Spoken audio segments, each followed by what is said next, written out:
Quelqu'un pour la lecture, s'il vous plaît?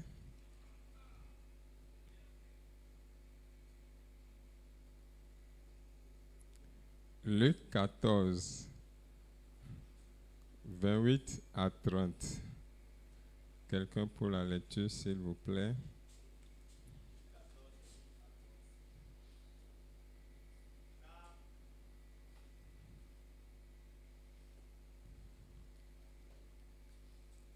Luc 14, 28 à 30. Car lequel de vous, s'il veut bâtir une tour, ne s'assied d'abord pour calculer la dépense et voir s'il a de quoi la terminer, de peur qu'après avoir posé les fondements, il ne puisse l'achever et que tous ceux qui le verront ne se mettent à le railler en disant: cet homme a commencé à bâtir, il n'a pu achever. Amen. Amen. Est-ce que tu peux acclamer la parole de Dieu?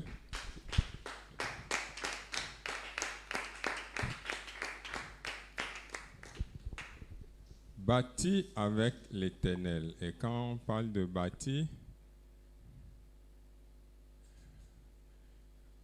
dans la vie, on peut bâtir plusieurs choses. On peut bâtir une maison, on peut bâtir une vie sociale, on peut bâtir une vie professionnelle, on peut bâtir une vie maritale, ainsi de suite. Amen. Et quand on parle de bâtir, une autre personne peut dire construire. Alléluia. On peut bâtir une renommée. Ce soir, nous allons essayer d'aborder ce thème, bâti avec l'Éternel. Mais déjà, la chose que nous devons comprendre rapidement, bâti n'est ni chrétien ni païen. Amen. Ici, nous sommes dans l'église. Et on a dit bâti avec l'Éternel. Mais est-ce que de base, bâti n'est pas chrétien? Bâti n'est pas aussi païen. Vrai ou faux? Vrai ou faux? Répondez. Bâti est tout simplement humain. Tout individu sur la terre est appelé à bâtir quelque chose. Même si ce n'est pas une maison, on a quelque chose à bâtir quand même. Soit une personnalité, soit une identité, soit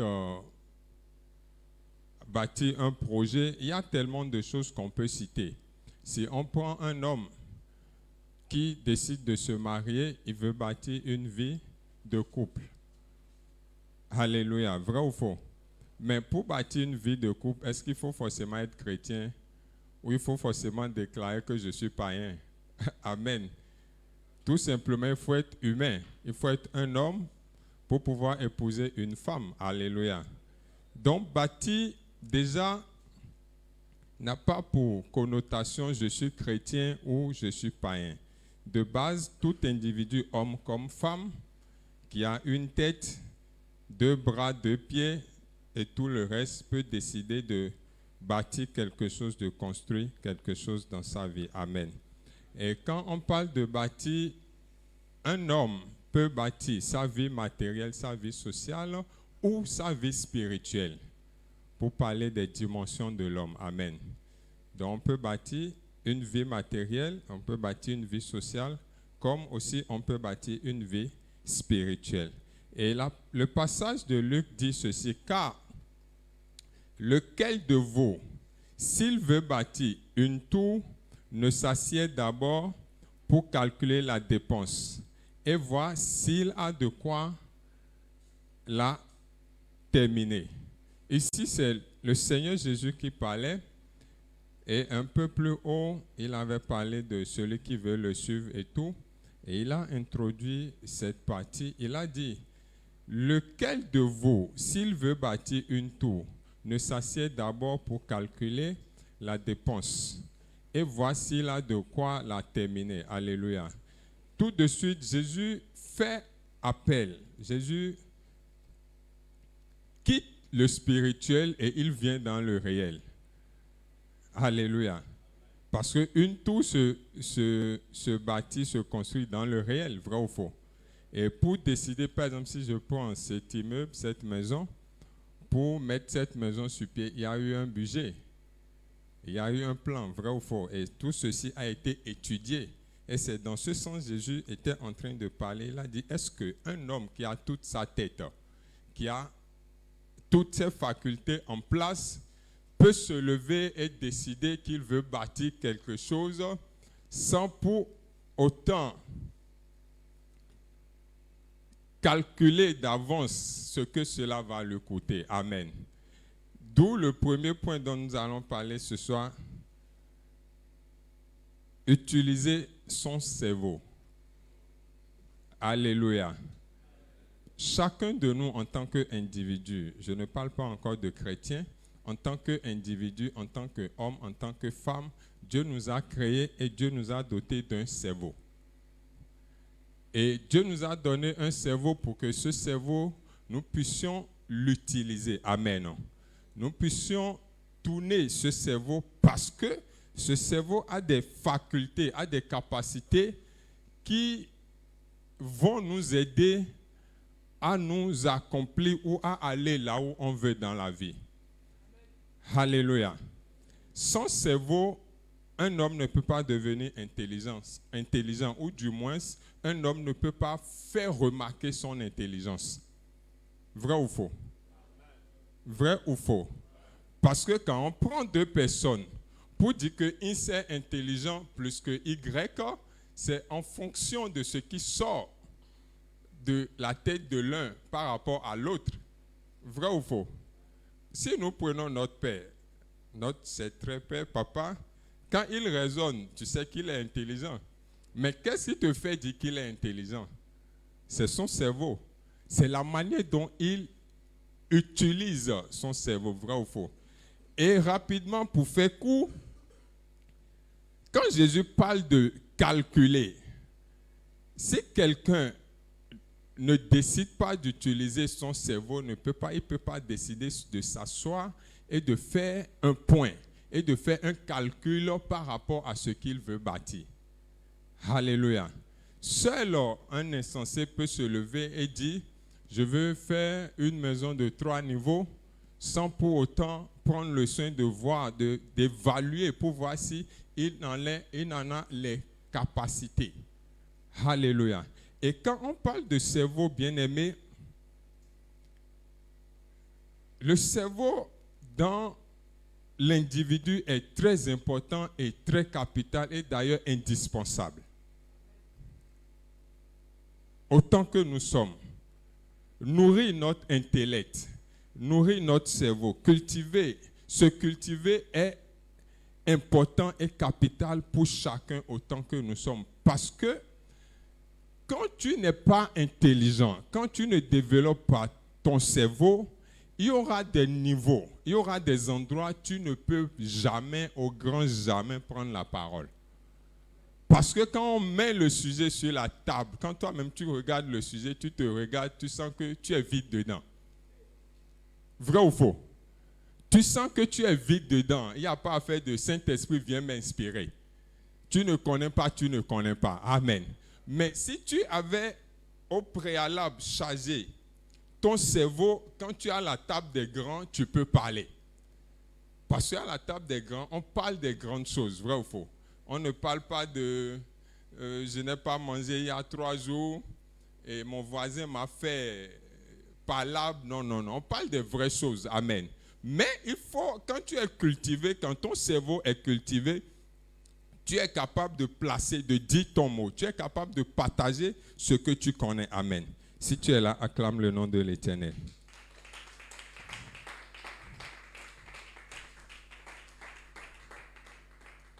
Et pourquoi je dis que le cerveau est indispensable, cultiver, utiliser, développer? Son cerveau est indispensable pour chacun de nous. Quand Dieu a décidé de créer l'homme, Dieu a créé l'homme avec toutes les facultés que l'homme devait avoir. Mais la Bible dit dans Genèse 2, verset 15, « L'Éternel Dieu prit l'homme et le plaça dans le jardin d'Éden pour le cultiver et pour le garder. L'Éternel Dieu prit l'homme et le plaça dans le jardin d'Éden pour le cultiver et pour le garder. Amen. Et je vais faire la lecture de 2 phrases seulement dans le livre du Père. L'art de réussir sans compromis. Amen. Ceux qui n'ont pas le livre là, demandez ça, je vous en prie. L'art de réussir sans compromis, à la page 16, le Père dit ceci. Dieu a pris soin de n'offrir aucun outillage pour l'entretien du jardin, car la création des outils est du domaine de l'homme. Dieu a donné le cerveau comme organe d'adaptation, de créativité, d'imagination et de réflexion. Et nous connaissons tous ce passage de la Bible.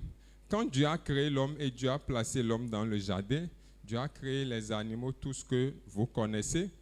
Mais Dieu a demandé à l'homme de faire une chose, de cultiver et de garder. Amen.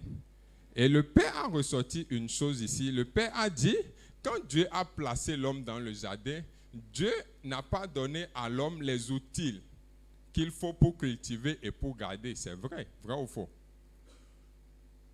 Et il a ajouté que pour maintenant avoir les outils qu'il faut pour cultiver la terre, la roue, à notre époque, il y a les machines, les tracteurs, tout ce que vous connaissez. Il faut maintenant que l'homme utilise quoi? Son cerveau.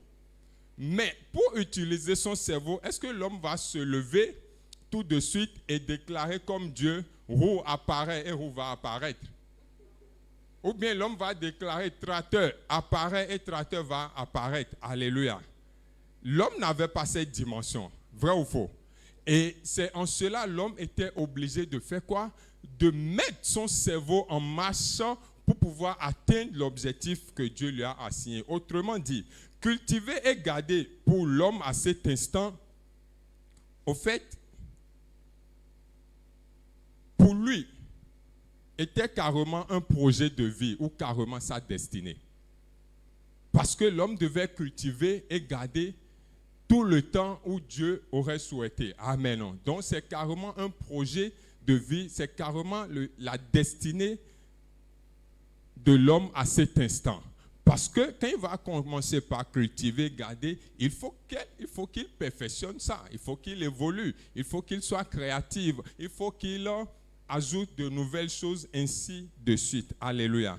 Donc c'est en cela, pour que l'homme ait la roue qu'il faut, pour cultiver, il faut que l'homme utilise son cerveau. Pour que l'homme ait, quoi encore, un râteau, il faut que l'homme utilise son cerveau. Si l'homme devait attendre Dieu à cet instant, l'homme allait mettre du temps sans pour autant atteindre l'objectif. Et c'est en cela, bien-aimé, en tant qu'homme, en tant que jeune homme, en tant que jeune femme, en tant qu'individu dans la vie, quand on décide de bâtir quelque chose, quand on décide de construire quelque chose, la première des choses à faire, c'est de faire recours à son cerveau. Commencez par faire tourner son cerveau. Commencez par réfléchir. Vrai ou faux? Commencez par réfléchir. Telle chose que je souhaite faire, telle chose que je souhaite accomplir, de quelle manière je peux le faire? De quelle manière je peux m'y prendre? Dans quel sens, dans quelle position je peux orienter mes réflexions afin de pouvoir un jour arriver à mon objectif. Parce que ce n'est pas le jour où on pense, ce n'est pas le même jour où on bâtit. Vrai ou faux? Ce n'est pas le jour où on pense, ce n'est pas le même jour où on construit. Il faut maintenant mener des réflexions à longueur de journée. Parfois même la réflexion t'empêche même de dormir. Parce que tellement ce que tu désires bâtir, ce que tu désires construire, au fait, prends ton aide. Et à n'importe quel moment, tu ne fais que réfléchir à ça. Et c'est de cette façon, maintenant, on commence par avoir des spots d'idées. On commence par avoir un peu la lumière de comment on peut y arriver et tout. Amen. Et mieux, quand on parle, par exemple, d'un projet ou quelqu'un qui veut accomplir une destinée, on a l'habitude de parler de la vision. Amen. Mais est-ce qu'une personne qui n'a pas toute sa tête, une personne qui ne sait pas utiliser son cerveau peut avoir une vision? Alléluia. On ne peut pas parler de vision sans le cerveau. On ne peut pas parler de vision sans un cerveau qu'on nourrit, un cerveau qu'on décide d'utiliser. Pourquoi? Parce que ce que tu veux accomplir dans cette vision, il te faut le cerveau pour y arriver.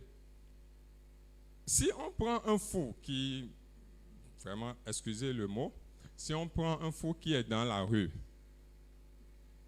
qui ne sait même pas, qui marche tout nu et il n'est même pas conscient de ça, vous êtes sûr que si on remet un projet dans les mains de cette personne, il peut aboutir, il peut amener ce projet. Alléluia. Mais est-ce que, étant debout, est-ce qu'il n'a pas une tête? Il a une tête, vrai ou faux? Et dans sa tête, il y a un cerveau. Vrai ou faux? Mais le cerveau là ne marche pas. Le cerveau là ne tourne pas, on est d'accord. Donc, c'est une chose d'avoir la tête sur son cou, ou bien c'est comme ça on dit, non? C'est une chose d'avoir la tête sur son cou, mais c'est une chose de faire bouger le cerveau dans la tête. Alléluia. Donc, un fou est aussi un homme. Il respire, il marche, il part, il revient et tout. Il ne sait même pas, c'est là où il trouve, il dort. Mais cette personne, on ne peut pas attendre quelque chose de cette personne parce que, en réalité, son cerveau est mort. Sauf le jour où Jésus décide de le guérir, les choses vont revenir à leur place. Amen. Donc, bien aimé, en tant que chrétien dans l'église, là je viens un peu dans l'église, en tant que chrétien dans l'église, nous devons cultiver notre cerveau.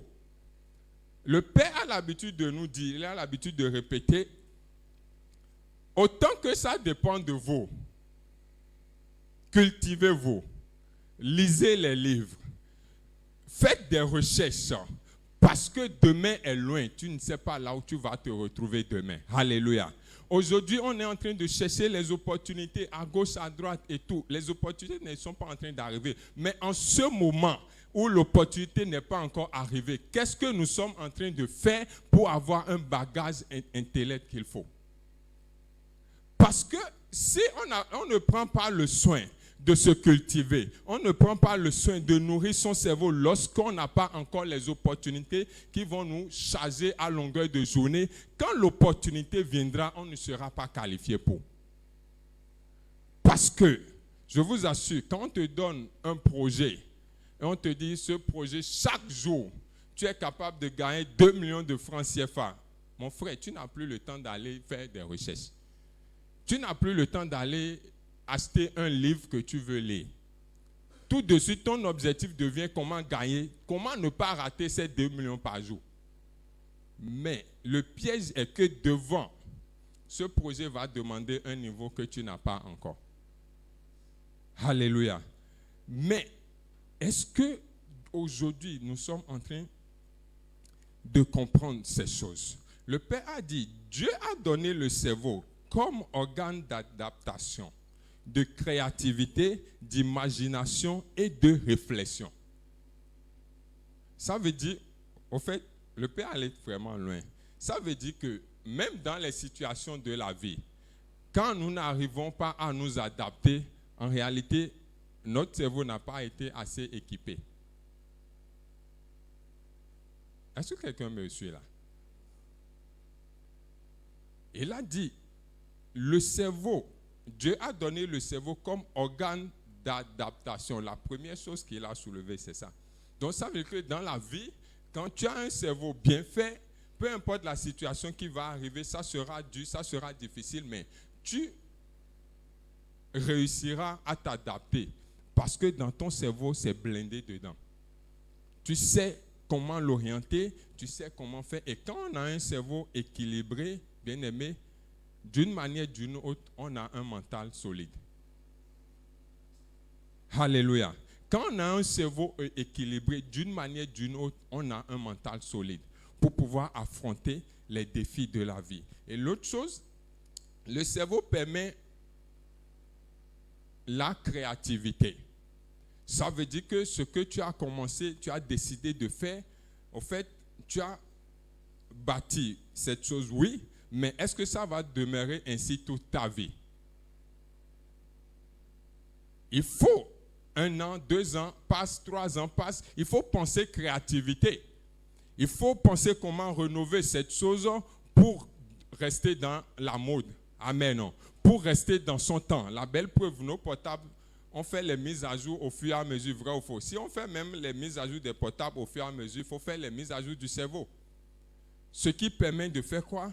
De garder sur le temps ce que tu as eu le temps peut-être de bâtir il y a 1 an, il y a 2 ans, il y a 5 ans. Amen.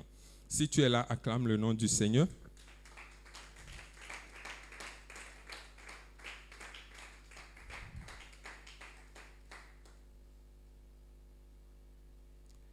Toujours dans Luc 14, verset 28, Jésus dit, « Car lequel de vous, s'il veut bâtir une tour, ne s'assied d'abord pour calculer la dépense et voir s'il a de quoi la terminer. » C'est la dernière partie qui m'intéresse maintenant. Et voir s'il a de quoi la terminer. C'est-à-dire quoi?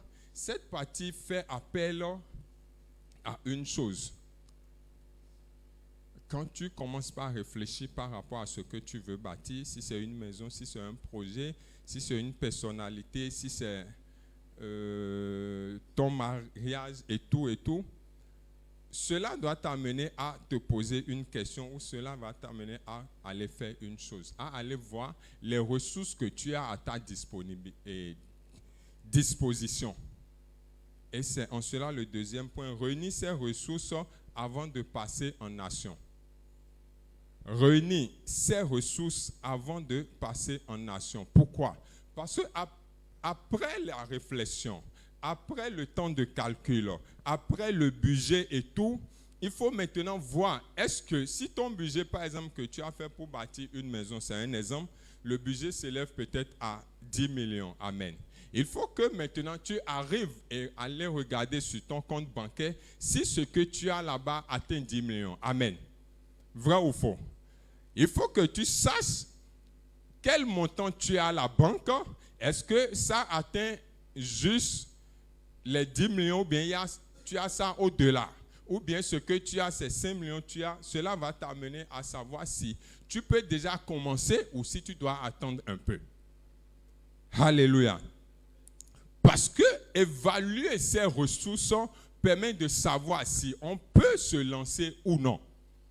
Et c'est en cela Jésus a ajouté au verset 9, il a dit, de peur qu'après avoir posé les fondements, il ne puisse l'achever et que tous ceux qui le verront ne se mettent à le railler en disant, cet homme a commencé à bâtir et il n'a pas pu achever. En réalité, commencer par bâtir quelque chose aux yeux des hommes, quand bien même la majorité d'entre eux n'ont pas eu la capacité de commencer ce que tu as commencé, si tu échoues, c'est un problème à leurs yeux. Parce que si Jésus dit, quand ils vont remarquer que tu as mis les fondements et tu n'as pas la capacité, tu n'as pas les ressources d'avancer, ils vont commencer par railler. Mais ceux qui sont en train de railler là, ceux qui sont en train de se moquer, qui sont en train de parler, eux, ils ont bâti quoi? Mais en réalité, ça ne les intéresse pas. Mais toi, moi, nous qui avions osé commencer, du fait qu'on n'est pas allé au bout, devient un problème pour la société. Parce que ce que nous décidons de bâtir, ce que nous décidons de mettre sur pied, d'une manière ou d'une autre, ça va nous bénéficier. Ça sera bénéfique pour nous, mais ça sera aussi bénéfique pour la société. Voilà pourquoi, quand on commence et on ne part pas au bout, la société est fâchée de manière consciente ou inconsciente. Vrai ou faux? Toujours si je prends cette maison, vous êtes sûr que celui qui a construit cette maison vit dedans? Il ne vit pas ici, vrai ou faux? Mais cette maison permet à d'autres personnes d'avoir un toit. On est d'accord. Même s'ils payent le loyer, mais ça leur permet d'avoir quoi? Un toit. Ça veut dire qu'à cet instant, peut-être ils n'ont pas la capacité de bâtir leur propre maison, mais au moins ils ont la capacité de payer le loyer. Amen. Et si celui qui a décidé de bâtir cet immeuble n'était pas allé au bout, ces personnes seraient fâchées parce qu'ils vont chercher chambre d'un côté, ils ne vont pas trouver. Vrai ou faux? En ce moment, le fait que le projet n'est pas allé au bout constitue un frein pour l'évolution de la société. Constitue un frein pour l'épanouissement de la société. Pourquoi? Autant que nous sommes en tant qu'hommes, en tant que femmes, tout ce que nous allons décider de bâtir, d'une manière ou d'une autre, la société bénéficie de cela. Vrai ou faux? Celui qui a créé ce micro, je n'étais pas là, je ne sais même pas comment il a eu l'idée. Je ne connais même pas son nom. Amen. Mais est-ce que ce micro ne nous aide pas aujourd'hui, même si on a acheté ça? S'il n'y avait pas ce micro, on serait en train de crier. C'est sûr que ma voix serait déjà partie. Vrai ou faux? Mais lorsqu'il avait commencé ce projet, s'il avait échoué en chemin, il a laissé définitivement. Mais il a causé un mal dans la société. On est d'accord. Donc, bien aimé, quand on évalue ses ressources, c'est important d'évaluer ce qu'on a comme ressources avant de faire quoi? De se lancer. La Bible dit dans Genèse 11, verset 3, « Ils se disent l'un à l'autre, allons, faisons des briques et cuissons-les au feu. » Et la brique leur servit de pierre et le bitume leur servit de ciment. Avant d'obtenir la brique, avant d'obtenir le ciment et tout, ils ont fait, d'accord? Mais avant de faire, il faut réunir les ressources qu'il faut d'abord. Vrai ou faux? Est-ce qu'on se lève et on déclare l'apparition d'une brique? Il faut faire quoi? Il faut voir d'abord si on a la capacité d'acheter le matériel qu'il faut. Pour pouvoir faire quoi? Pour pouvoir préparer les briques. Et quand vous achetez les matériels, il faut voir aussi si on a la capacité, les ressources, de faire quoi? D'acheter la quantité de sable qu'il faut. Et quand vous finissez d'acheter la quantité de sable, il faut voir maintenant si on a aussi les ressources pour acheter le nombre de paquets de ciment ou le nombre de tonnes de ciment qu'il faut. Amen. Et mieux, après le ciment, il faut aller voir maintenant si on peut faire quoi? Obtenir de l'eau. Et à notre aire, c'est la SONEB. Est-ce qu'on a la capacité de payer la facture d'eau? S'il faut creuser un puits, est-ce qu'on a la capacité, les ressources pour creuser? Et après cela, les ouvriers qui vont travailler, ils vont être payés, vrai ou faux? Tout ça là se trouve dans quoi? Dans les ressources. Mais si on ne prend pas le soin de faire quoi? D'évaluer les ressources, de réunir les ressources avant de se lancer, au fait, on va se lancer, mais ça, on ne va jamais décoller. Parce qu'on n'a pas ce qu'il faut pour se lancer. Ces personnes se sont réunies. Pourquoi? Quand ils se sont réunis sur leur projet, ils ont pris le soin de regarder si ensemble, on est capable, si X est capable de sortir 10 000, si Y est capable de sortir 100 000, si Z a la capacité de sortir 1 million, et tous ces choses réunies, ça peut nous amener à faire quoi dans notre projet? Quand le roi David a décidé de faire quoi? De bâtir un temple pour Dieu. La Bible dit quoi? Ce n'est pas le jour où il a eu l'idée que la construction a commencé. Amen. Pour faire court, il a commencé par faire une chose, il a commencé par réunir les ressources. Vrai ou faux? Il a commencé par réunir les ressources et c'est en cela, ceux qui l'entourent, le peuple, les gens ont commencé par apporter. Celui-ci a apporté ceci, l'autre a apporté ceci. Et la Bible dit qu'ils ont tellement apporté au point où, quand lui-même il a vu, son cœur était en joie, ils ont apporté au point où ce qu'ils avaient apporté suffisait largement pour faire quoi? Pour la construction du temple. Ça veut dire qu'il a pris le soin de faire quoi? De rendre disponibles les ressources nécessaires qu'il faut avant le lancement du projet. Et c'est pareil pour nous. Dans nos vies personnelles, il y a un souci dans nos vies personnelles. Au fait, bâtir une maison, c'est hors de notre vie personnelle. Amen. Mais quand on prend notre vie personnelle, quelqu'un qui veut se bâtir, par exemple, une personnalité. Amen. Une personnalité commence d'abord au niveau personnel. C'est-à-dire, commence d'abord au niveau de soi-même. Parce que ce que tu veux vendre aux autres, il faut que tu développes cette chose en toi d'abord. Qui est d'accord avec moi? Parce que quand tu ne développes rien en toi, tu ne peux rien vendre. Et cette vente aura l'orientation que tu lui donneras. Donc en réalité, nous échouons souvent parce qu'on n'a pas pris le temps de nous bâtir, c'est-à-dire de se bâtir soi-même avant de se lancer. Voilà pourquoi quand on se retrouve sur le terrain, tout de suite, le terrain nous rejette. Le terrain nous vomit parce qu'on n'a pas le charisme qu'il faut. On n'a pas le charisme qu'il faut. On n'a pas le mental qu'il faut. On n'a pas le verbe qu'il faut. On n'a pas l'approche qu'il faut. Amen. Parce que celui que tu veux aborder, pour que cette personne t'écoute correctement, il y a une manière de l'aborder.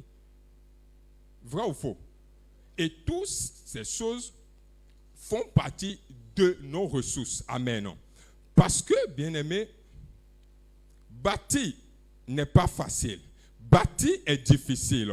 Bâtir coûte très cher. Bâtir demande d'énormes sacrifices. Amen. Mais réussir n'est pas impossible. Et réussir à bâtir ce qu'on a décidé de faire demande un temps. Demande le temps. Et il faut qu'on soit prêt pour répondre à tous ces critères. Si tu es là, acclame le nom de l'Éternel.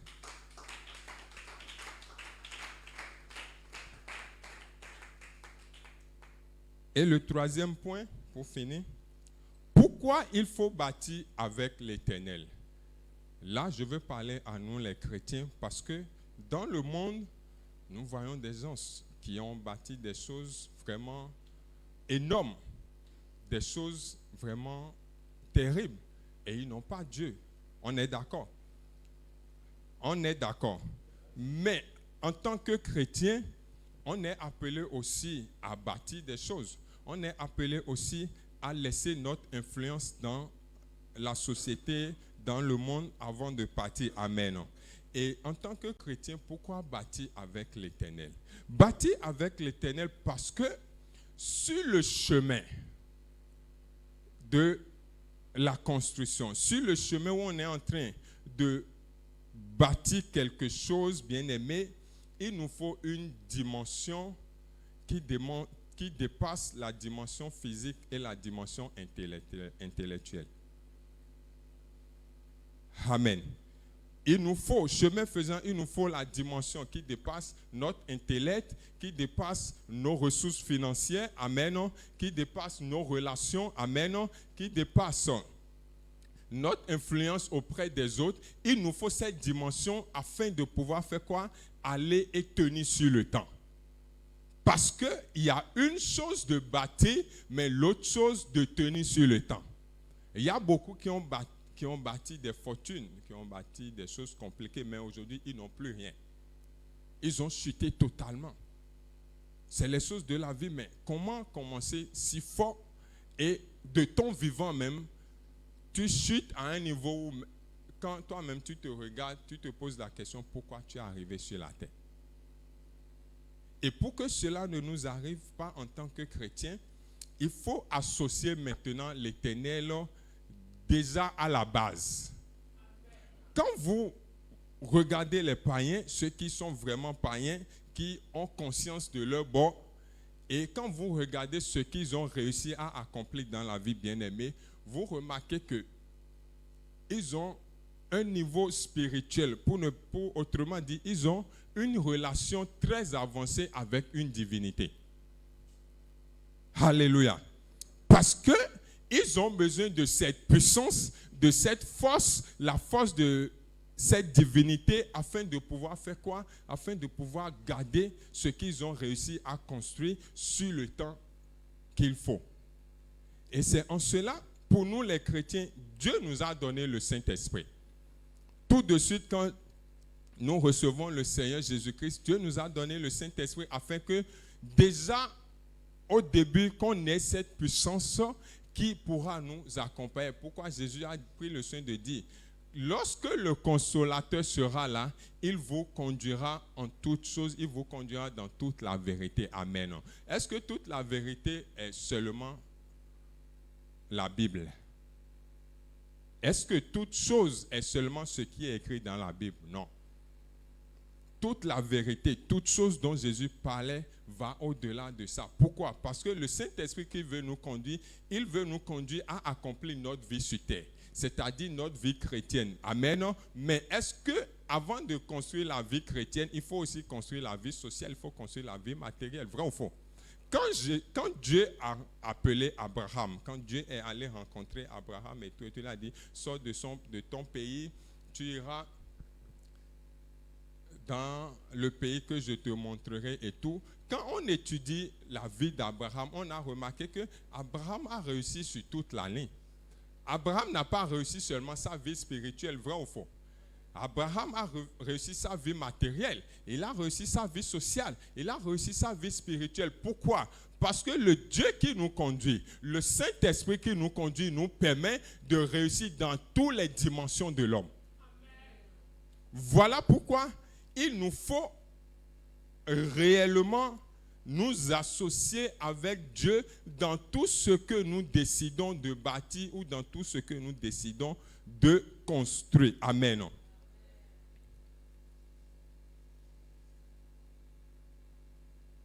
Quand on prend une personne qui est propriétaire de sa propre maison, c'est-à-dire il a bâti sa maison là où il vit. Amen. Cette maison debout lui donne une renommée. Vrai ou faux? Lui donne une renommée. Amen. Et quand quelqu'un regarde cette maison, quelqu'un peut, un tant soit peu, mettre un chiffre ou un nom sur la capacité de cette personne. On est d'accord? Est-ce qu'on est d'accord? Maintenant, cette même personne bâtit encore une autre maison et cette autre maison, il n'a que des locataires dedans. Amen. Ça veut dire que cette autre maison, il n'habite pas dans cette autre maison. Est-ce que le fait qu'il a une maison en son nom, la renommée qu'il a et le fait qu'il a deux maisons en son nom, est-ce que la renommée est pareille? Répondez s'il vous plaît. La renommée n'est pas pareille. Quelqu'un qui a une maison et quelqu'un qui a des maisons, on ne peut pas les comparer. Vrai ou faux? Quand on rentre dans la société, on veut faire la comparaison. Quelqu'un qui a bâti 10 maisons en son nom et quelqu'un qui a bâti 2, on ne peut pas les comparer. Tout de suite, la société fait la différence. Fait la société met les choses au clair rapidement.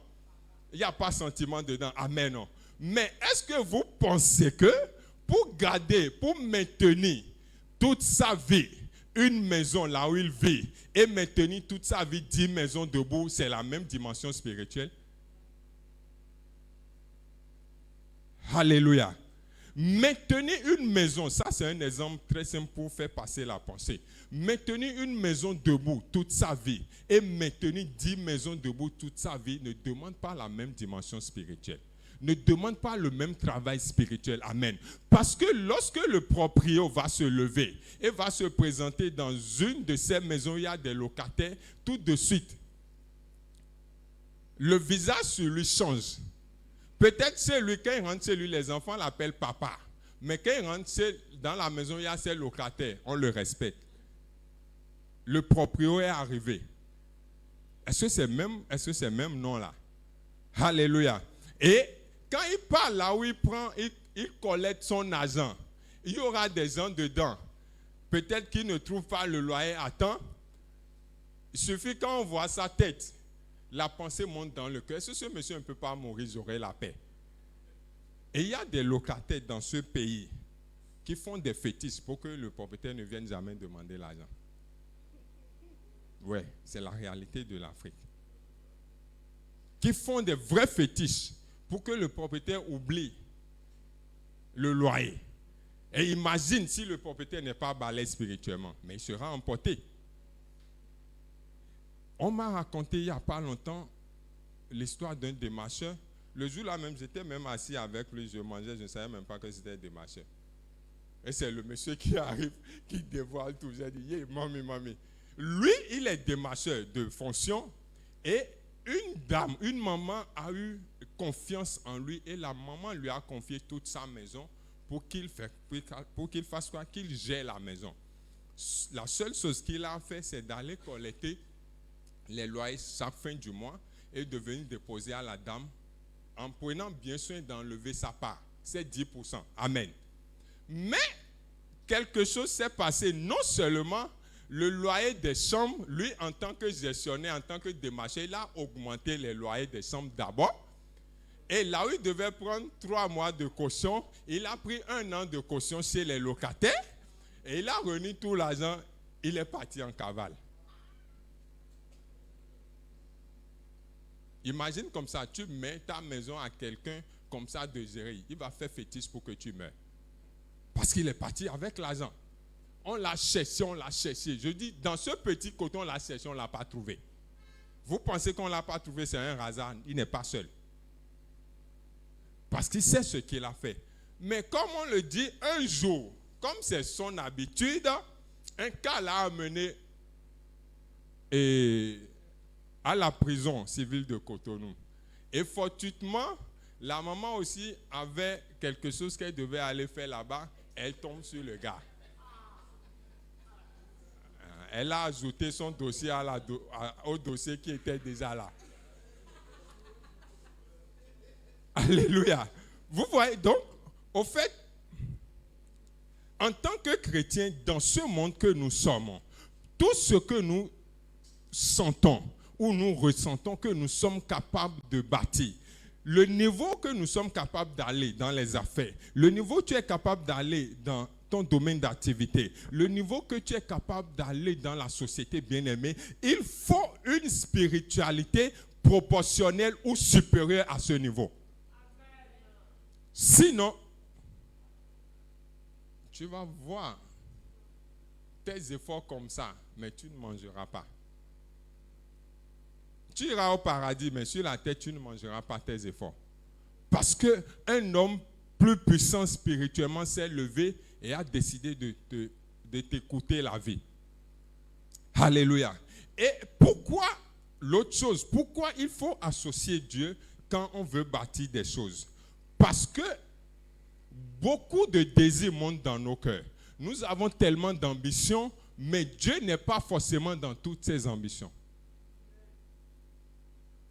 Et les ambitions dans lesquelles Dieu ne se retrouve, il sera difficile que Dieu nous accompagne. Voilà pourquoi, quand on associe Dieu, quand on associe le Saint-Esprit en tant que chrétien, quand on veut commencer quelque chose, Dieu peut te freiner. Ou Dieu peut te dire clairement, ce n'est pas le moment où il ne faut pas faire ceci. Cela te sauve non seulement de ce que tu veux bâtir, mais cela te sauve de ce qui va arriver demain. Parce que chaque chose qu'on construit dans le physique déclenche une réalité spirituelle. Chaque chose, chaque réalisation qui devient réelle sur cette terre déclenche forcément une réalité spirituelle à l'endroit de la personne qui a abouti à cela. Et c'est en cela qu'il faut associer Dieu. Il faut associer Dieu. Si Dieu s'est opposé à David, l'homme selon son cœur, Dieu lui a dit, Dieu a envoyé le prophète Nathan, dit à son serviteur, va dire à mon serviteur que ce n'est pas lui qui va lui construire la maison. D'abord, même c'est une question que Dieu lui a envoyée et Dieu ne lui a même pas permis de répondre. Dieu a dit au prophète Nathan, va dire, et c'est dans 2 Samuel 7, verset 5, la Bible dit, va dire à mon serviteur David, ainsi parle l'Éternel, est-ce toi qui me bâtirais une maison pour que j'en fasse ma demeure? Point d'interrogation. Mais David n'a jamais répondu à la question. Alléluia. Est-ce que l'idée n'est pas géniale? Est-ce que l'idée n'est pas noble? Amen. Est-ce que le projet n'est pas louable? Le projet est louable, vrai ou faux? Mais Dieu dit, je suis d'accord, tu as une bonne idée, tu as un bon projet à mon égard, mais ce n'est pas toi qui le feras. Et quand on associe Dieu, ça nous sauve de ces dérives. Imaginez si David s'entêtait voulant forcément construire le temple, ce qui allait se passer. Alléluia. Et beaucoup de chrétiens ont forcé des choses qu'ils ont construites et ces choses sont en train de détruire leur vie spirituelle aujourd'hui. Parce qu'ils n'ont pas pris le temps de discerner Dieu, de discerner la pensée de Dieu avant d'y aller. Et Psaume 127, verset 1er dit ceci, Cantique des degrés de Salomon. Si l'Éternel ne bâtit la maison, ceux qui la bâtissent travaillent en vain. Si l'Éternel ne bâtit une maison ou la maison, ceux qui la bâtissent travaillent en vain. Amen. Mais est-ce que nous sommes chrétiens pour travailler en vain ou nous sommes chrétiens pour travailler pour la gloire de Dieu? Nous devons réussir à répondre à ces questions. Et pour ne pas se retrouver piégé de ses propres ambitions, parce que quand on est nourri par une ambition et tout, on finit par accomplir cela d'une manière ou d'une autre. Donc, pour ne pas se retrouver piégé de ses ambitions ou de ses projets et tout, en tant que chrétien, on doit associer l'Éternel afin de pouvoir réussir, afin de pouvoir faire ce qu'il faut dans le temps qu'il faut, de la manière qu'il faut. Alléluia. Et pour finir, vous savez tous le challenge du CEBEC en ce moment et je nous rappelle que les participations continuent. Amen. Ceux qui me suivent en direct là-bas aussi, là, écoutez bien. N'écoutez pas seulement les messages du Père. Soutenez le ministère. Amen. Non? Ah, je n'entends pas votre Amen là. Amen. Alléluia. Ce challenge, notre papa pouvait décider d'atteindre l'objectif d'une autre manière, vrai ou faux? Les relations n'en manquent pas. Amen. Non? Mais est-ce que c'est de cette façon que Dieu veut? Amen. Dieu ne veut pas de cette façon-là. Et pour un chrétien qui va dire qu'il a réussi sa vie de manière, sa vie matérielle, sa vie sociale, sa vie spirituelle, en réalité, en un mot, sa vie chrétienne, il faut qu'il réussisse à bâtir l'entièreté de sa vie avec Dieu. C'est-à-dire, il faut qu'il réussisse à bâtir l'entièreté de sa vie avec le Christ. Pourquoi, quand il s'agit de laisser un péché, on a l'habitude de dire Dieu, le Saint-Esprit, il faut m'aider et tout, mais quand on a l'argent en poche pour construire quelque chose, on bafoue Dieu. Mais c'est ce que nous faisons souvent, vrai ou faux? Quand c'est un péché, on crie au Saint-Esprit, fort même. Mais quand tu remarques que tu as le Dieu là, on oublie Dieu, hein? On va faire ce qu'on veut faire d'abord. Maintenant, c'est quand ça capote, on dit, mais Dieu, comment tu as permis cela? Mais est-ce que tu avais associé Dieu? Alléluia. Donc, bien aimés, nous devons prendre davantage conscience de ces réalités. Quand Agar a envoyé, quand Sarah a envoyé Agar vers son mari et Ismaël est arrivé, regardez les choses un peu. Cette même femme, Sarah, qui avait envoyé sa servante, maintenant, dit encore à son mari maintenant, chasse la femme et l'enfant. On peut dire carrément c'est la sorcellerie. Vrai ou faux? L'homme était fâché en lui. Mais Dieu dit ceci à l'homme maintenant. Fais ce que ta femme te dit. Chasse cette servante et chasse son fils de la maison parce qu'il n'héritera pas avec le fils de la promesse. Vous pensez que c'était facile pour Abraham de l'accepter? Ce n'était pas facile. Mais si Abraham gardait Ismaël à la maison, beaucoup de choses allaient se passer. Alléluia. Pour un père de se séparer de façon libérale, de façon volontaire de son fils, de son enfant, vous imaginez le choc, vous imaginez le coup, ce que ça peut faire dans son cœur. Donc, bien aimé, en tant que chrétien, de la même façon où nous combattons, nous demandons, nous réclamons l'aide de Dieu pour notre vie, développer notre vie spirituelle et tout, c'est de cette même façon que nous devons nous chiner, nous devons déranger Dieu pour bâtir notre vie sociale, notre vie matérielle, notre vie professionnelle, notre vie maritale, tout ce que une vie peut comporter. Parce que, en tant que chrétien, notre vie matérielle n'est pas hors de notre vie chrétienne. Notre vie sociale n'est pas hors de notre vie chrétienne. Notre vie professionnelle n'est pas hors de notre vie spirituelle. Toutes ces choses mélangées, c'est ça qui nous donne ce que nous représentons en tant que chrétiens dans le monde des humains. Parce que quand les hommes nous regardent, voilà pourquoi. Quand un chrétien quelque part pose un acte pas bien, tout de suite le païen le récupère. Est-ce que toi, chrétien, tu peux faire les choses comme ça? Pourquoi un païen dit ça? Parce qu'un païen sait que les actes que nous posons ne sont pas hors de notre vie spirituelle ou ne sont pas hors de notre vie chrétienne. Et c'est pareil pour toutes les autres choses. Donc, bien aimés, nous allons réussir dans la vie. Nous avons des choses que nous voulons accomplir. Nous avons tellement de désirs, nous avons tellement de visions. Mais en tant que chrétiens, faisons l'effort.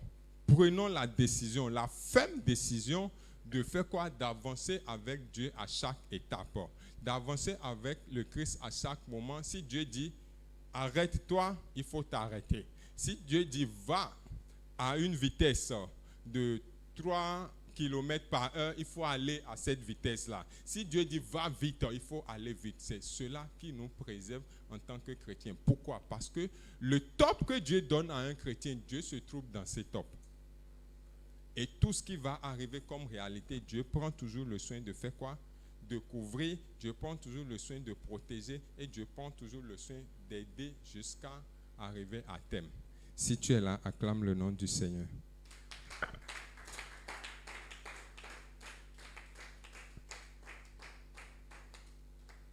Amen. On a fini. S'il y a des questions, on peut les prendre. S'il y a des questions, oui. Un micro pour l'enseignante Sabrina.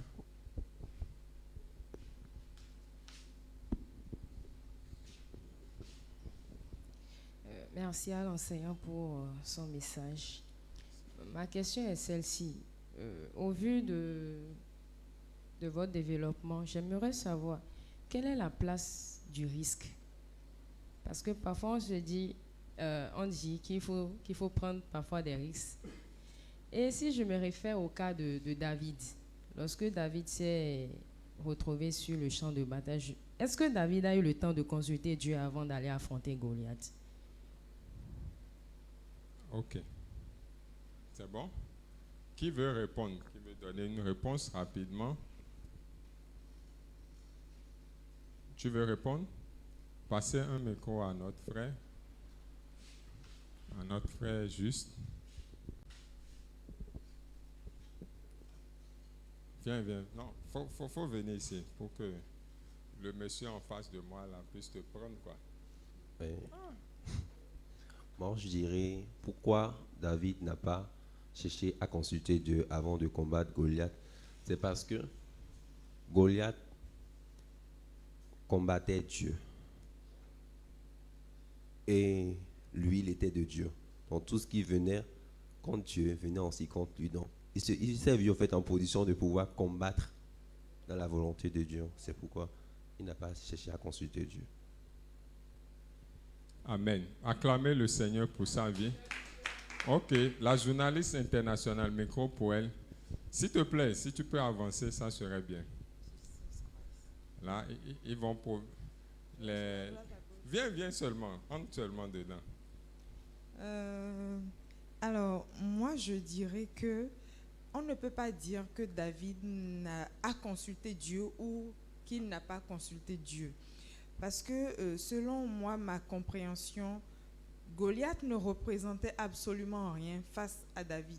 Et vous savez, il y a de ces situations, tout de suite quand vous êtes face, il y a une conviction qui vous arrive, qui vous dit « vas-y ». Donc, on peut estimer qu'il a peut-être eu ce top-là dans son cœur. Et puis, comme Goliath ressemblait à un os, Donc, il n'a pas eu de peur. En fait, le gars était préparé tout simplement.